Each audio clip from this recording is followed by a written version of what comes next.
வணக்கம். Welcome to கதை திரட்டு audio books. அனைவருக்கும் இனிய தமிழ் புத்தாண்டு நல்வாழ்த்துக்கள். இந்த வீடியோல நம்ம என்ன கதை கேட்க போறோம்னா, மறக்க மனம் கூடலேயே சிறுகதை. நம்ம சேனலை இதுவரைக்கும் சப்ஸ்கிரைப் பண்ணாதவங்க சப்ஸ்கிரைப் பண்ணுங்க. பக்கத்தில் இருக்கிற பெல் ஐகானை கிளிக் பண்ணி ஆல்ங்கிற ஆப்ஷனை ப்ரெஸ் பண்ணுங்க. ஸோ தட் நான் போடுற கதைகளை உடனுக்குடனே நீங்க கேட்கலாம். வாங்க கதைக்குள்ள போகலாம். தூக்கம் வராமல் புரண்டு கொண்டிருந்தேன்.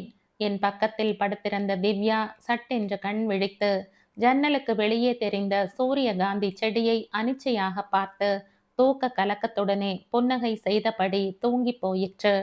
அன்று மாலை அம்மா கிளினிக்குக்கு போன் செய்ததில் இருந்தே என் மனசு உளைய தொடங்கிவிட்டது. ராத்திரி 9:30க்கு மேல வீட்டுக்கு வந்தா போதும்.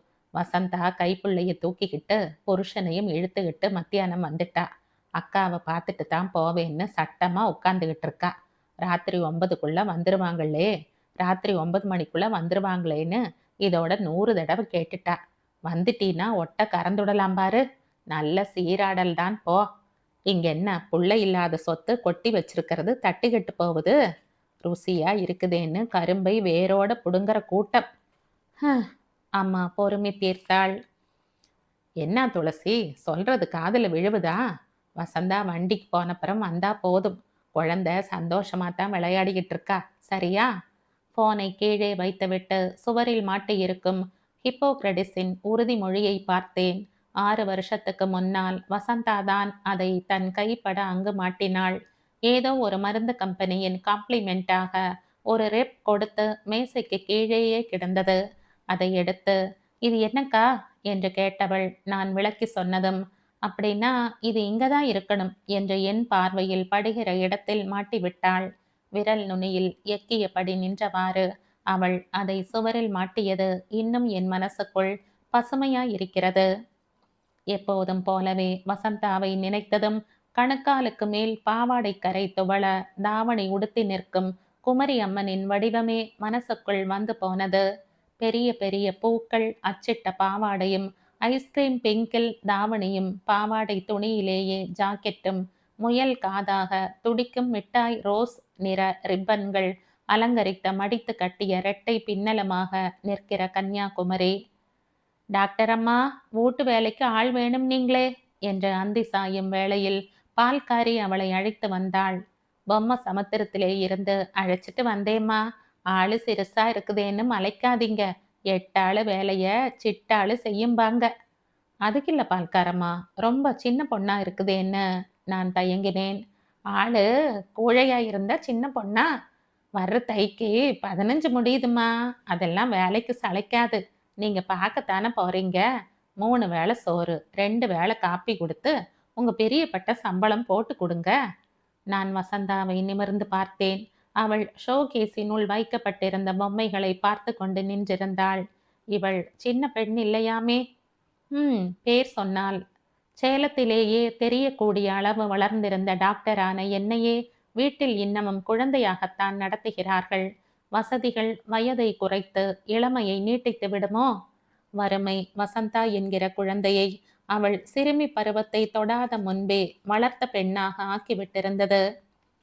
வசந்தாவின் கையில் இருந்த மஞ்சள் துணிப்பை சமையலறை மூலைக்கும் கிரைண்டருக்கும் நடுவே இருந்த மாடத்தில் இடம் பிடித்தது.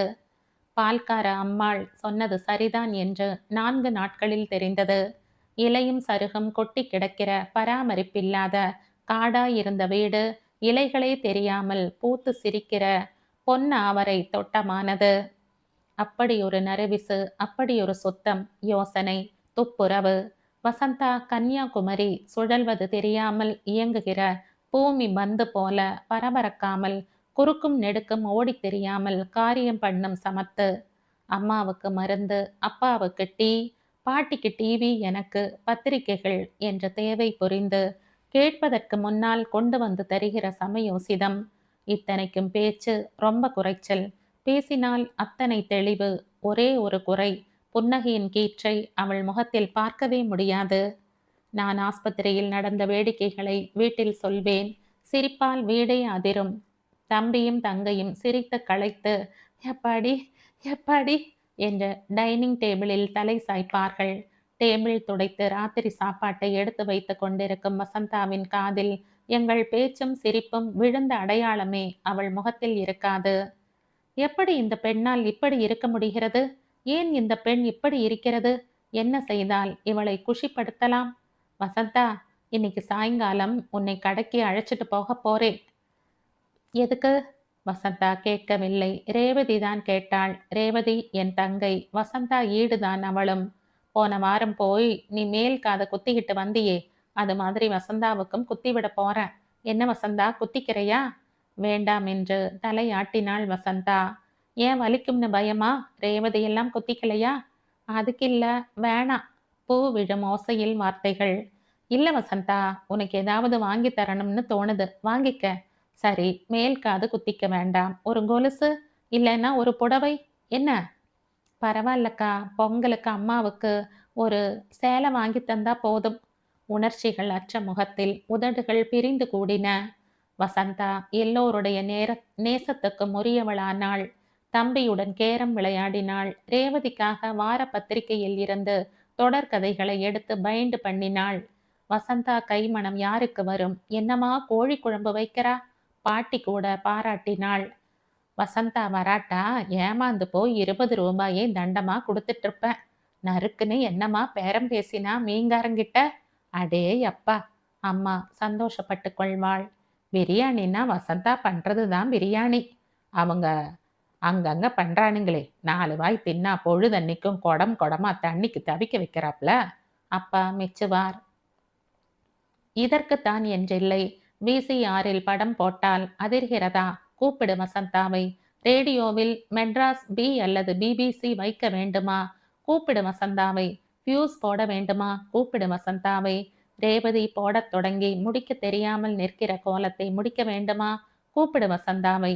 இத்தனைக்கும் ஒரு அலட்டல் இருக்காது, படபடப்பு இருக்காது. நிதானம், அழுத்தம், திறமை. வசந்தா, வசந்தா, கன்னியாகுமரி. ஏண்டி வசந்தா, துளசி கல்யாணம் பண்ணிக்கிட்டு மாப்பிள்ளையோட மெட்ராஸ் போறா, கூட நீயும் போறையா? பாட்டி வெடுக்கென்று கேட்டு விட்டது போல எனக்கு பட்டது. சேலத்துக்கு பொம்மை சமுத்திரம் பக்கம், அதனால் அனுப்பிவிட்டார்கள். அவளும் வந்து விட்டாள். மெட்ராஸ் எத்தனை தூரம்? அத்தனை தூரம் வருவாளா என்ன? வந்தாள். வந்து வருஷ கணக்கில் இருந்தாள். நான் குழந்தை பெற்றேன், அவள் தாயானாள். ஆம், நான் பெற்ற குழந்தைக்கு அவள்தான் தாயானாள். லேசாக மாறினாள். முகத்தில் சிரிப்பு தலை காட்டியது. குழந்தையிடம் பேச்சு கொடுத்து கொஞ்சம் கலகலப்பானாள். தாவணியில் இருந்து புடவைக்கு மாறினாள். இவர் 2.5 வருட கான்ட்ராக்டில் நைஜீரியா போனார். குழந்தை திவ்யா LKG போனது. அக்கா, வீட்டோட இருக்கிறாப்புல ஒரு ஆள் பாருங்க, இல்லைன்னா ஒரு வாட்ச்மேனுக்கு ஏற்பாடு பண்ணுங்க. உங்களுக்கு சம்மதம்னா என் தங்கச்சியை வேணா அனுப்பி வைக்க சொல்றேன். ஏன்? நான் இனிமே திவ்யாவோட ஸ்கூல் போறேன். குழந்தை கொட்டு கொட்டுன்னு டிரைவர் கூட போறது என்னமோ போல இருக்கு. கொடுத்து அனுப்புற ஜூஸ் பிஸ்கட் எல்லாம் அப்படியே திரும்ப வருது. திவ்யாவோடு வசந்தாவும் பள்ளிக்கூடம் போனாள். வகுப்பறையில் இருந்து குழந்தை வெளியே வரும் வரை மரத்தடியில் காத்திருந்தாள். பொம்மை சமுத்திரத்தில் இருந்து கல்யாணியை கூட்டிக் கொண்டு வசந்தாவின் அம்மா வந்தாள். கல்யாணி வசந்தாவின் தங்கை. வசந்தாவில் பாதி. ஆம், எல்லாவற்றிலும், எல்லா விதத்திலும். மற்றதெல்லாம் போக அவளுக்கு வாரத்துக்கு ஒரு கடிதம் பொம்மை சமுத்திரத்துக்கு எழுத வேண்டும். அங்கிருந்து வர வேண்டும். இதற்கு முன் வருஷத்துக்கு ஒரு தடவை அம்மன் திருவிழாவுக்கு வசந்தா ஊர் போய் திரும்பியது மட்டுமே என் காதில் விழும். அவளுடைய குடும்பம் பற்றிய செய்திகள் இப்போது அடிக்கடி விழத் தொடங்கின. இதற்கிடையில் ரேவதிக்கு கல்யாணமானது. ஒரே வருஷத்தில் குழந்தையும் பிறந்தது. நான் வசந்தாவின் கல்யாணம் பற்றி நினைத்தேன். கல்யாணியிடம் சொல்லி அவள் வீட்டுக்கும் எழுதி போட்டேன். வசந்தா அதில் ஆர்வமோ அக்கறையோ காட்டாமல் அமைதியாகவே இருந்தாள். கடைசியாக பொம்மை சமுத்திரத்து பையனே குதிர்ந்தது. ஜவ்வரிசி ஃபேக்டரியில் ஏதோ வேலை என்றார்கள். இது விஷயமாக முடிவாவதற்குள் வசந்தா 3 மாதத்தில் 10 தடவை ஊர் போய் திரும்ப வேண்டியிருந்தது. இருக்கட்டுமே, அவளுக்கென்று ஒரு வாழ்க்கை அமைய வேண்டுமே. எனக்கு சந்தோஷமாகத்தான் இருந்தது. வீடு கல்யாணியின் பொறுப்பு என்றானது. இவர் நைஜீரியா போனதும் துணைக்கு வந்த அம்மா கல்யாணியையும் சேர்த்து பார்த்து கொண்டாள். வசந்தாவிடம் தோன்றிய மாற்றங்கள் அம்மாவுக்கு அவ்வளவாய் ரசிக்கவில்லை. என்னடி இது கூத்து? படுக்க பாய் இல்ல, குடுக்க கூழ் இல்ல, என்னத்துக்கு மண்டபம் மேளம்னு இத்தனை தடபுடல் பண்றா இந்த பொண்ணு? பத்திரிக்கை வச்சமா கோயில்ல தாலியை கட்டினமான்னு இல்லாம என்று சலித்து கொண்டாள். பீரோவும் பாத்திரமும் துணிமணியும் கடிகாரமும் அவ கேட்கறதும் நீ இல்லேங்காம வாங்கி சீர் பண்றதும் நல்லா இருக்கு போ. அம்மா முணுமுணுத்தாள். சும்மா இருமா. நான் அம்மாவை அடக்கினேன். மழைக்கு குடையாய், பசிக்கு உணவாக, என் பிள்ளைக்கு தாயாக வசந்தா நின்ற சந்தர்ப்பங்கள் என் மனதில் ஒளி சித்திரங்களாய் தெரிந்தன. அவற்றின் நினைவில்தான் நான் அப்போதும் அதற்கு பின் அவள் உதவி கேட்டு வந்த அத்தனை சந்தர்ப்பங்களிலும் கை கொடுத்தேன். அடமானத்தில் நிலம் முழுகிவிடும் போல் இருக்கிறது என்று ஒரு தடவை வந்தாள். போர்படியின் பிள்ளைக்கு வைத்திய செலவு என்ற ஒரு தடவை, தன் தம்பிக்கு லாரியில் அடிபட்டு விட்டதென்று அடுத்த தடவை, அக்கா புருஷன் சாக கிடப்பதாக ஒரு தடவை, தன் புருஷனுக்கு வேலை வேண்டும் என்று ஒரு தடவை, தனக்கே ஏதாவது தொழில் தொடங்க பேங்க் லோன் வாங்கி தர வேண்டும் என்று ஒரு தடவை, கடைசியில் வசந்தா வந்தாலோ அவளிடமிருந்து கடிதம் வந்தாலோ அம்மாவுக்கு ஆத்திரமும் எனக்கு கூட சலிப்பும் ஏற்பட ஆரம்பித்தது.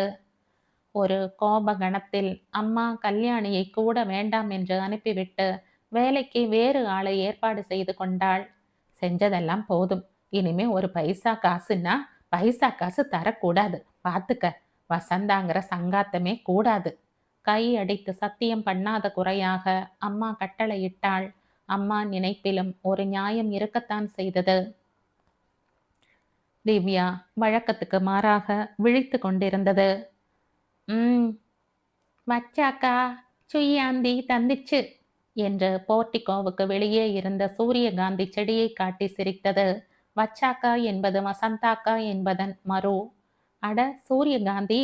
ஏதோ ஒரு விளம்பர படத்தில் பார்த்துவிட்டு திவ்யா ஆசையாய் கேட்ட சூரியகாந்தி, அடம் பிடித்து கேட்ட சூரியகாந்தி, கலைவாணர் சிலைக்கு அருகே இருந்த சாலை சோலையின் மஞ்சள் மலர்களை காட்டி சமாதானம் செய்த போது, இது ஒன்னும் சுய்யாந்தி பூ இல்ல, அது இத்தனாம் பெருசால இருக்கும் என்று ரோஜாவை விட சிறிய தன் உள்ளங்கைகளை விரித்து அடையாளம் காட்டிய சூரியகாந்தி, வசந்தா கொடுத்துவிட்டு போயிருந்த கடிதத்தை புது வேலைக்காரி கொண்டு வந்து கொடுத்தாள். நான் சில மாதங்களுக்கு முன் உறவுக்காரர்கள் கல்யாணத்துக்காக சேலம் வருவேன் என்பதை தெரிந்து கொண்டு 6 கிலோமீட்டருக்கு அந்த பக்கத்தில் இருந்த தெரிந்தவர்கள் காட்டில் இருந்து சூரியகாந்தி செடியை வாங்கி வைத்து கொண்டு காத்திருந்தாளாம். அவளுடைய குழந்தையை பார்க்கவாவது நான் கட்டாயம் வருவேன் என்றிருந்தாளாம். அதற்குள் செடி பூக்க தொடங்கி விட்டதாம். பஸ்ஸில் ரொம்ப சிரமப்பட்டுத்தான் எடுத்து வந்தாளாம்.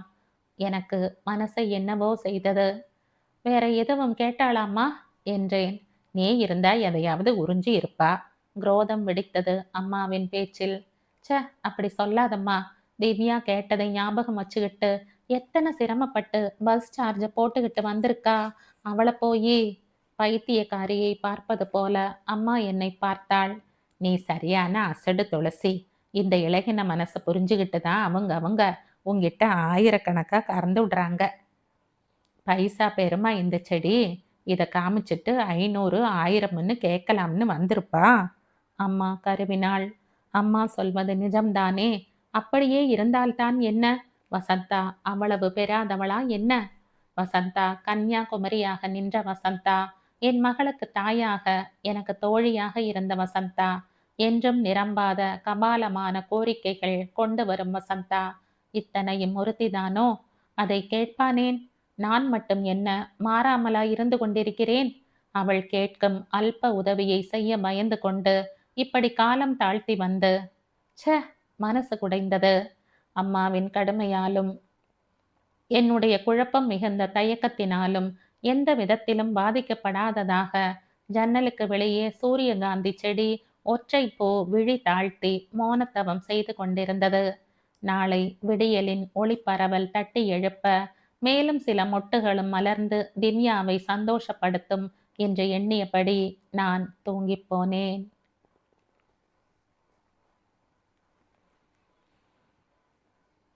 இதோடு இந்த கதை முடியுது.